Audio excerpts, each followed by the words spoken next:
for the Bearcats. They are still alive for a chance at a spot at the semifinals, but they must win this game and they must win their last game later today against the West Hants Warriors. And we are underway here. Hello. Hi. Would you like to say something in the broadcast as well? Puppy dog sitting right beside me, which I am totally cool with. I am totally cool with you. Yes, I am. Hello.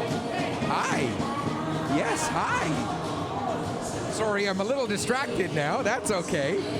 Yes, it is. Hi. Oh, my goodness.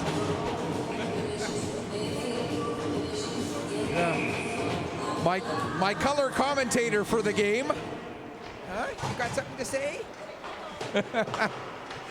As a penalty right off the bat, I really was distracted. Truro takes a penalty here just a few seconds in, and it looks like it is a 4-minute head contact penalty, or it was a 4-minute penalty one way or the other, and it looks like it was taken by Cameron Delaney, or Delahunt, excuse me, if I could read my own writing. It is indeed a...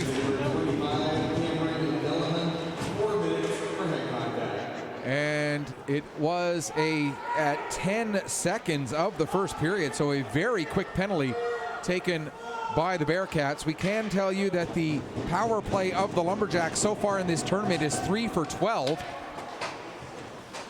which is exactly 25%. Bearcats, unfortunately, again, since I have not seen the Bearcats yet this weekend, I'm just trying to go from game sheets and hadn't had a chance to look quite as closely at the game sheets as I would have hoped. So I can't tell you their penalty kill efficiency yet to this point. I will get that for you here, hopefully very shortly. In fact, let me see what I can do right quickly here. Let's see, in their first game, their penalty kill, they went 2 for 2 killing there. And in this game, they didn't have any penalties to take, so they are 2 for 2 so far on the penalty kill so far this weekend. And also taking a look at the goaltender stats. Surrett played in the game against the Yarmouth Mariners, a 5-4 loss there. So Surrett 0-1 with 5 goals given up so far on the weekend, as the Lumberjacks here stuck in their own zone. Now Ogden had the puck in his own zone. The Lumberjacks now getting some pressure finally here on this power play, as the puck down in the corner, picked up there by the Lumberjacks. Roberts takes it behind the net, comes out in the near side, plays it back to Turton. Turton gives right back to Roberts again. He tries to stuff the puck in, but it's cleared away by Surrett over to the far wall. Picked up now by Lipset. He'll send it below the goal line. Roberts picks up, tries to get it to the front of the net. It ends up on the back of the net. It's worked free. Now played into the corner. Comes up the wall. Turton sends it back down. Roberts behind the net with 1:02 left to go in the man advantage. Roberts sends it around to the far side, picked up there by Risser. Risser plays it back to Roberts. Roberts in front, there's a chance. Surrett the save, and he'll hang on for a face-off with 50 seconds left to go in the double minor and 11:36 remaining here in period number 1. Okay, just looking at that. There we go. Harrison from Frizzell. Frizzell from Harrison to Bertram.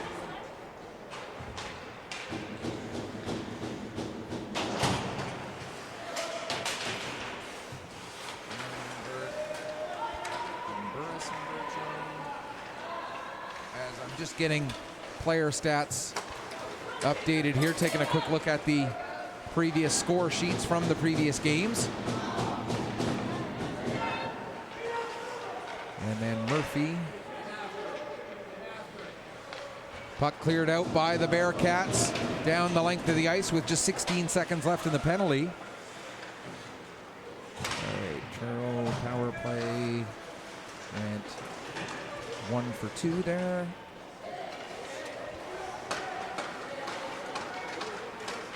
And in this game, their power play. Okay, Murphy from Burris and Lamrock. Murphy, Burris, Lamrock. There we go. All right, now we're somewhat ready. Somewhat organized. Somewhat being the key word there.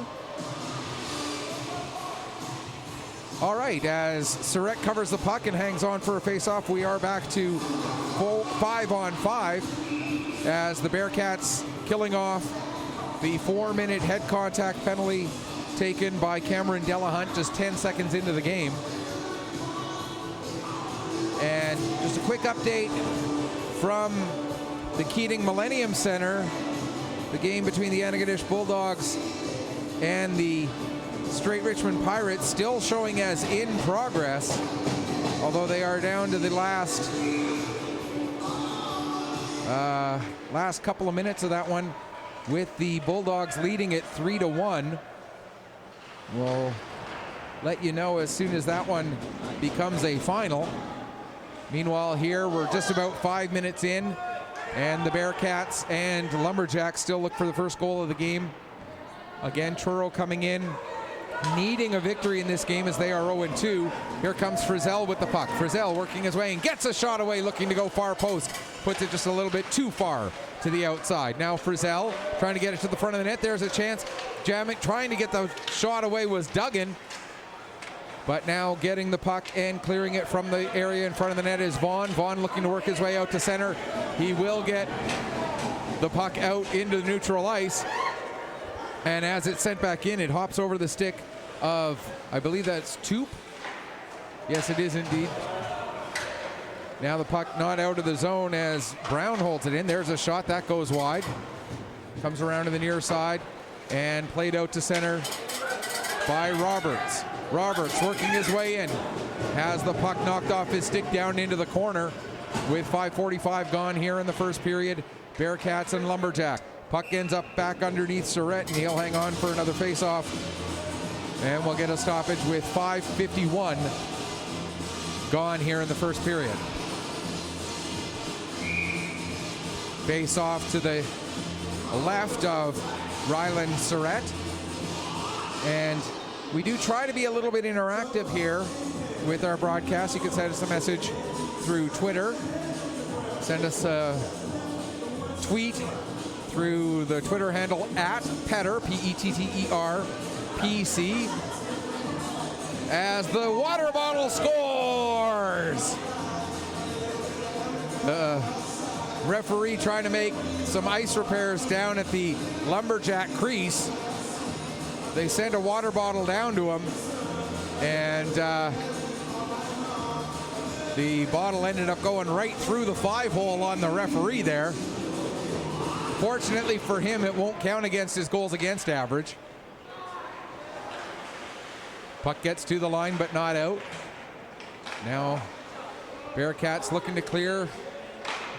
Finally, they do get the puck sent out to center by Duguay, but hustling back on the back check there, Connor McLeod.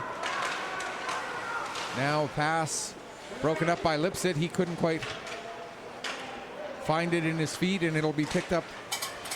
Brown can't get a shot away. Puck comes back to Brown. He works his way through a couple of players, but then has the puck knocked off his stick. And coming out with it, Roberts. He tries to get the puck in deep, takes a bump there from Vandenberg. As the Bearcats get possession, Brown not able to clear the zone as the puck ended up with Hartland. But now they do come out as Brown will work his way ahead. He takes a bump from 12. I don't have a 12 on my list. Hang on. Beliveau. All right. There's a player that I haven't seen yet. As we check that. Okay, Jacob Beliveau. There we go.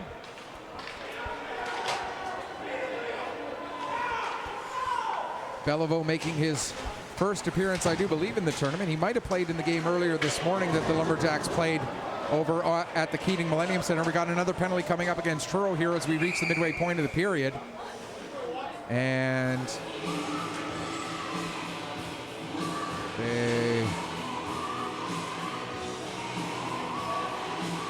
two for charging is the indication against Cameron Eisner,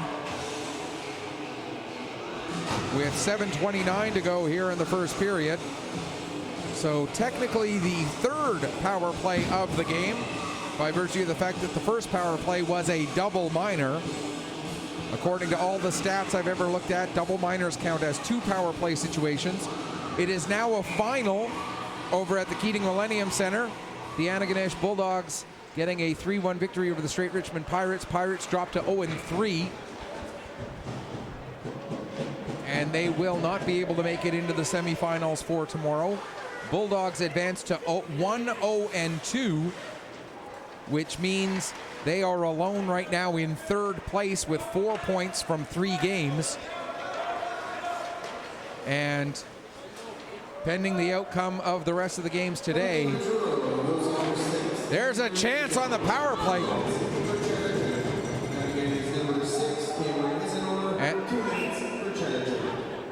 And now there's going to be another penalty here. Slashing is the indication. And who is it going to go against? Looks like it's going against South Shore. So we'll play 1:23 of 4-on-4. And then the Lumberjacks will be shorthanded for the first time in this game, as it's Beliveau who's going to go off for that slashing penalty. We have 6:51 left to go here in the first period. And when the Bearcats get to the power play, it'll be their 5th power play of the tournament. They are 1 for 4 to this point. That's 25%. But it'll be going against a penalty kill that so far through their first 3 games is 10 of 10, killing off shorthanded situations, that of the South Shore Lumberjacks. With the puck is Burris. Burris has it taken from him. There's a chance for Toop. And his shot ends up going way up high over the glass. And we'll get a stoppage with 59 seconds left in the 4-on-4, 6:27 remaining here in period number 1. So this the only game in progress now for the next little bit, as the next game on each arena will not start until 1 o'clock. As this time, or it was Bizot, not Beliveau, my apologies. So Bizot with the slashing penalty there with 6:51 remaining in the first period. 42 seconds left now in the 4-on-4. As Heb played the puck over to the wall. It ends up going all the way around the boards. Murphy will pick up for the Bearcats. He throws it towards across the front of his net. Vandenberg able to get it ahead. Racing to get to the puck is Burris, but he won't get there in time, as it's going to be an icing call against the Bearcats. 24 seconds left in the 4-on-4. 1:01 remaining in the penalty to Bizot, and 5:52 left to go in the first period. This 11:30 time slot, only the one game scheduled for this time slot, as there are 9 games on the schedule overall today. This is the 5th of those 9 games. 4 games already final, as we're into now one team getting its 4th and final game of the round robin. For those not aware of the format, it is a 9-team tournament. Every team plays 4 games, so there is no, it's not pool play or anything like that. It's a straight incomplete round robin. Everybody plays 4 games based on regular season standings, determining the seedings for the tournament, and then the number 1 team gets the quote-unquote easiest schedule. The number 9 team has the most difficult schedule. That's how regular season play determines or plays a factor in the tournament. Now here's Ogden with the puck as the Bearcats work their power play. Shot gets blocked, and it'll be cleared to the line and just out as Ogden couldn't quite hold. He is able to get to it quickly, though, and play it over to Vandenberg, who'll bring it in across the line. Vandenberg working down to the corner. Takes a bump, able to stay on the puck, though. It sends it down into the corner now. It'll be picked up there by Beliveau. He tries to work his way ahead. Beliveau will come out, and he'll carry the puck up as we get back to 5-on-5 with the penalty taken by Bizo coming to an end. Now Beliveau with a shot, save made, bouncing puck, ends up coming all the way to Brown. He'll quickly turn it back up the other way, gets the pass ahead for Harrison. Harrison can't get a shot away, takes the puck down into the corner. Now behind the net, fires it back around the wall. Getting to it is Vandenberg. He works it back down into the corner. Harrison will go after it there. He takes a bump from Beliveau. Bearcats still on the puck as Eisner plays it back to Duguay at the line. Back down to Eisner. He gets it across to the back door for Harrison. And somehow getting across and getting a piece of that puck is Comstock. There's another shot, and it rolls in onto Comstock. He'll cover up and hang on for a face-off with 3:46 left to go here in the first period. Still looking for the first goal of this game. Both goaltenders have been very good so far. Walker Comstock and Ryland Surrett with some big saves at either end of the ice. Off of the face-off, Duguay works the puck down into the corner. Harrison will pick up there, gets it to the front of the net. It gets deflected back towards the line. Duguay with the shot. That goes off a body. Feener will get to the puck. Take it behind the net. Now plays it to the near side. Worked out to center by Bizo. All the way down the ice now to the line. Held in there by Turton. His shot. Looking for a redirection, ended up going wide. Now 3:05 left to go. The puck cleared down the length of the ice. That'll be an icing call against the Bearcats. And we'll get a stoppage. As we mentioned, the Lumberjacks will be the first team to finish their round robin schedule. It is an incomplete round robin with everybody playing 4 games. No pools or anything like that. All 9 teams together for this incomplete round robin. The top 4 teams after the round robin, based strictly on that schedule. No, the regular season schedule does not come into play other than to determine the seeding and who plays against whom. Top 4 teams after the round robin will advance to the semifinals tomorrow. Here's Frizzell working the puck down into the corner. Gets a couple of bumps from Turton, able to stay on the puck though. Now Frizzell still tied up.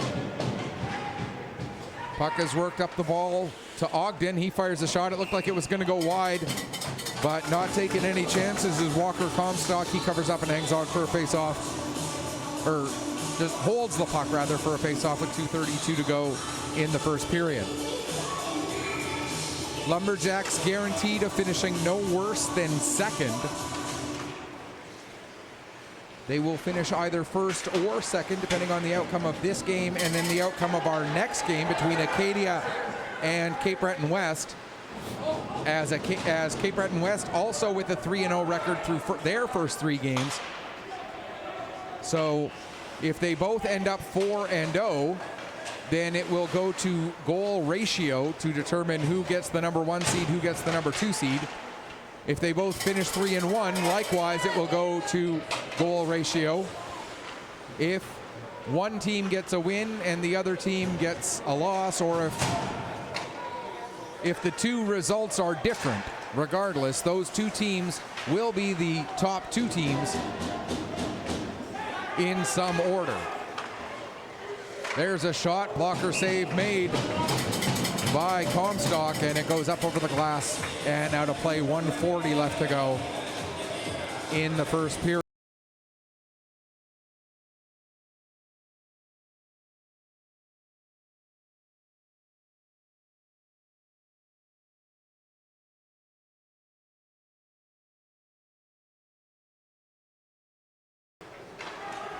As the puck comes to the line, Duguay sends it back down towards the wall.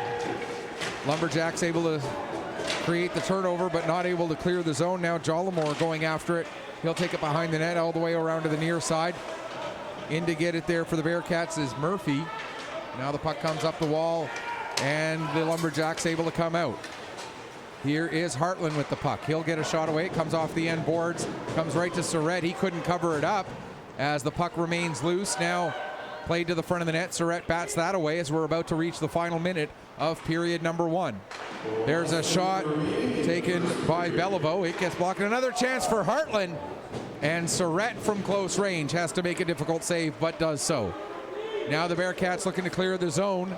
They will come out as Bertram able to get the puck ahead. That pass knocked down. Now Murphy will get the puck, but he has it knocked away from him. Duguay picks up in his own zone. He'll play it across to the near side for Vandenberg. Vandenberg gets it ahead for Brown. Brown in across the line.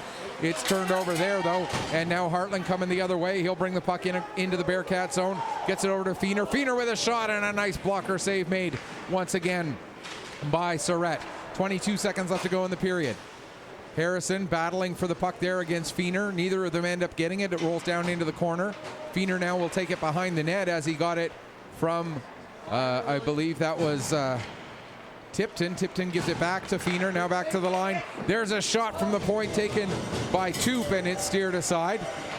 Now the puck coming towards the net. It bounces up into the air, and the save, or the puck ends up actually getting past Surratt, but not into the net, as we get a stoppage at the end of the first period. And through the opening 15 minutes, it is Lumberjacks 0, Bearcats 0, with one period in the books. And a very entertaining period it was indeed between these two teams.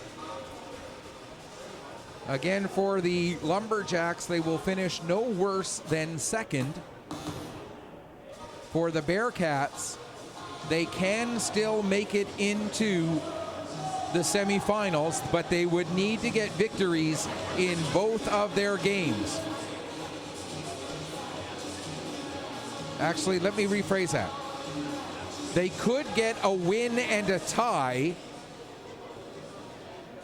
and get into the semifinals.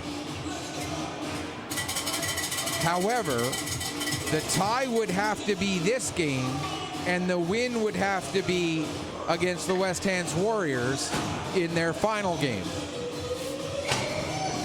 They would also need a whole bunch of help if they get a win and a tie, but if they get 2 wins, they still need some help, but not quite as dramatic in order to make it into the semifinals. So the Bearcats, their tournament is still very much alive, but they need at least a tie in this game and a win in their next game. If they win this game and tie the other one, that's not going to help them. They need at least a tie in this one and must win the other game in order to get an opportunity to play tomorrow. As we start the second period here, there's a shot by Toop that gets blocked in front. Hello again. Now coming, here's a breakaway, Duggan, but a big save made by Comstock as the puck ends up going off of Comstock over to the far wall. Then it's set behind the net. Now coming out with it, here is Beliveau. He'll dump it in right on to goaltender Ryland Surratt. He steers it over to the end boards near side. Vandenberg will pick up for the Bearcats, take it behind the net. Battle in the far corner as they continue to battle in the far corner. Finally, the puck comes loose. Beliveau looking to get it to the front of the net. It ends up bouncing all the way through to where Duggan is for the Bearcats. Duggan takes it to the wall, now gives it to Burris, who takes it behind his own net. Burris works to play the puck ahead. Frizzell will get it out to center. Duggan ends up overskating that. Duggan able to get the puck, though, and then send it down the length of the ice. Just under 2 minutes gone here in the second period. With the puck is Hartland. He'll try to get it over to Lipset, but it was knocked away, and now the Bearcats will get it back down into the Lumberjack zone as South Shore look to clear. Puck picked up by Brown. Brown can't get a shot away. Jollimore following up. His shot goes wide. Puck played off the wall, and it's kicked out to center. Backing up and waiting for it there was Delahunt. He plays it back down into the Truro zone with just under 2.5 gone. Now Feener behind the net working there against Brown. Puck plays over to the near side wall. McLeod will pick up there. He gets it as far as the line. Delahunt with a shot, steered aside by Comstock.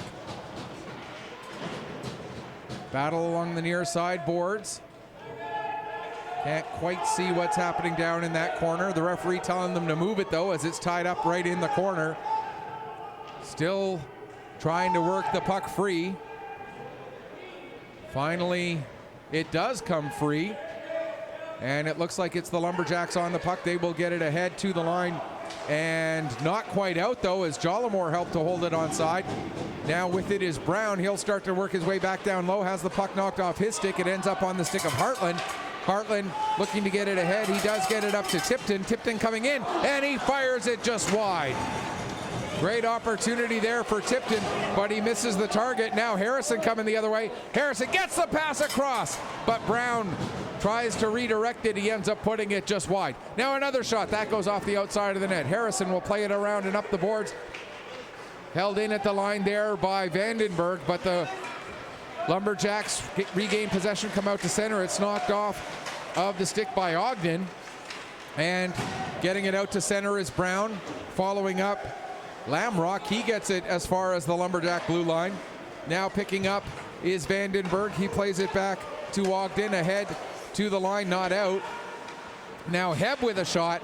That goes off the shoulder of Vandenberg into the far corner. Just over 4 minutes gone here in the second period, as we've gone, I would say, have we had even a single face-off in this period? Or if we have, there's only been one, and it came early on in the period, as we've gone a good 3.5, maybe even the whole 4.5 minutes of this period without a stoppage. There's Beliveau with a shot. It goes off of Vandenberg, ends up in behind the net. Vandenberg back to pick up. He'll start to work his way ahead. Now gets it forward for Frizzell. That goes off of his feet and is picked back up by Roberts. He fires a shot, and a kick save made by Surratt.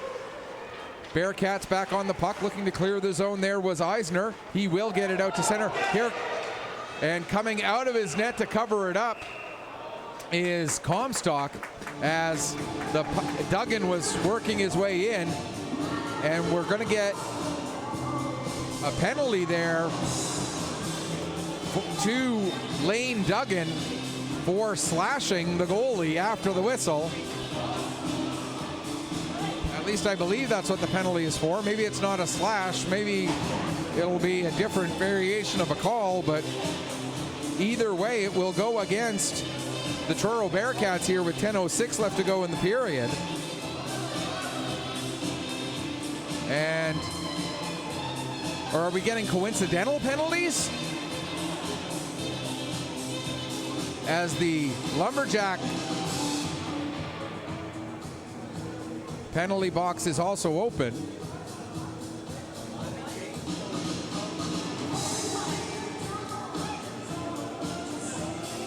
I must admit, I'm a little confused here. So it appears it is coincidental penalties.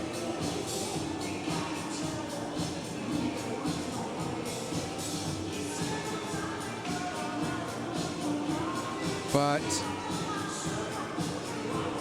we know it's Duggan for the Bearcats, and it's Vaughn serving it for the Lumberjacks. But was it against the...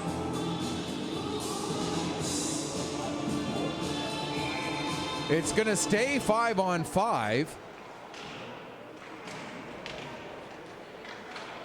Both teams do have 5 guys out there. 1, 2, 3, 4, 5. Yep, 1, 2, 3, 4, 5. Yep. So, and no penalty is on the clock, so it is coincidental penalties. Waiting for the announcement of the penalties to get some clarification here, because I got to admit I'm confused. Unless, is it delay of game against the goalie because he had no part of his equipment in the crease when he covered the puck, and then slashing against the Bearcats? That's the only thing that I can think of. Here we go. So Duggan does get slashing.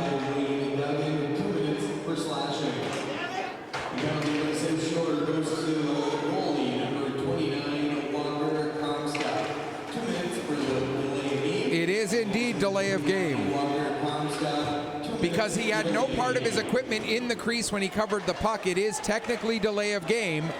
So delay of game against Comstock, slashing against Duggan, and now he has to be careful again as he covers up the puck there. And he was just about out of his crease completely when he covered the puck that time. So has to be careful on that one with 8:49 left to go. So those were the coincidental penalties. This time he was able to keep one of his feet just close enough to the crease, I guess. Or as he started to cover the puck, one foot was still in the crease, and then it slowly came out as he was sliding. Here comes Hartland with the puck now, working his way to the outside against Duguay, takes the puck down into the corner, plays it to Beliveau. Beliveau trying to come to the front of the net, gets the pass in front, but it was knocked down by a Bearcat player and out to center ice. McLeod plays it across to Turton, back across to McLeod as it's now turned over. There's a sharp angle shot taken by Eisner. It's steered aside as the next whistle will bring Vaughn, who is serving the penalty for Comstock, and Duggan back out of the penalty boxes. Puck comes back to the line. That misses everybody and goes all the way down the ice. Not an icing, as it was played by the Bearcats back to the offensive blue line, and it ended up going all the way down the ice. Vandenberg plays it ahead. It's sent right back into the Bearcat zone. Vandenberg has to go back and pick up again. He'll fire it around the boards this time. Frizzell has it get beyond him. Out to center it goes. Lipset will back up with it. He'll play it across and bringing it back into the zone again at Bizot. He drops it off there for Tipton. Tipton can't get a shot away. And Tipton down on the ice. And with 7:24 left to go here in the second period, we will get a stoppage. And the face-off will stay in the Bearcat zone. Here's still looking for the first goal of this game. The Lumberjacks, their games have been low scoring, as earlier today, the game they played against the West Hants Warriors was tied without any goals in it until the last minute and a half, or I think it was 1:37 if you want to get real exact. Now we're having a conversation over at the Truro bench between the coach and one of our referees. Not able to read lips from this far away to see what it is exactly they're talking about. And unfortunately, the hand gestures really aren't telling me much either. So hard to even speculate. But now they'll come over to the near side to tell the Lumberjack bench what the topic of conversation was over there.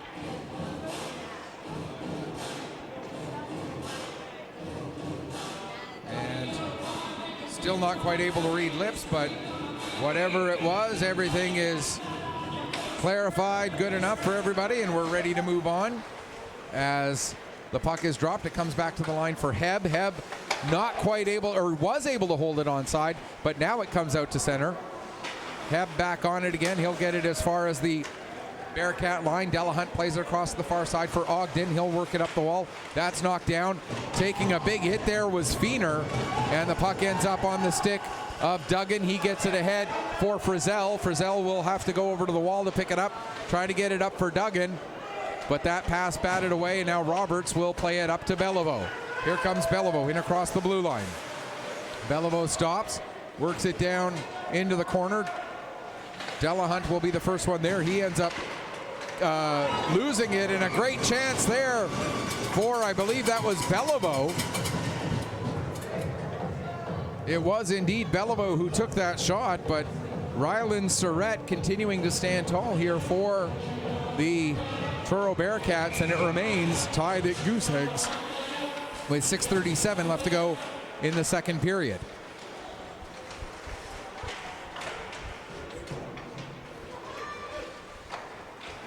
There's another chance, and Surratt gets a piece of that puck. Now it's played around to the far side. Beliveau gets to it just in the corner. Now Delahunt out from behind his net, or sorry, Vandenberg out from behind his net. He'll get it ahead, and it'll be picked up there by Brown. Brown in across the blue line. Brown getting to the front of the net, and what a save made by Comstock as he's able to get across. Now Beliveau trying to get a step on Vandenberg. Beliveau looking now to get it across for Hartland. That pass doesn't connect. Murphy gets it to the line and out. Hartland will pick it back up, bring it right back into the Bearcat zone, gets a shot away, and getting a piece of it is Surratt. Now Roberts down to Hartland. Hartland throws it to the front of the net. That's picked up by Vandenberg. He'll get it across for Lamrock. Lamrock will work his way in across the blue line. It's turned over there. Now played back out to center. Delahunt gets to the line, and Lamrock couldn't quite get out of the zone in time, so we'll get a stoppage with 5:27 remaining here in the second period. And the score still even up at 0 as both teams have had their scoring opportunities, but neither one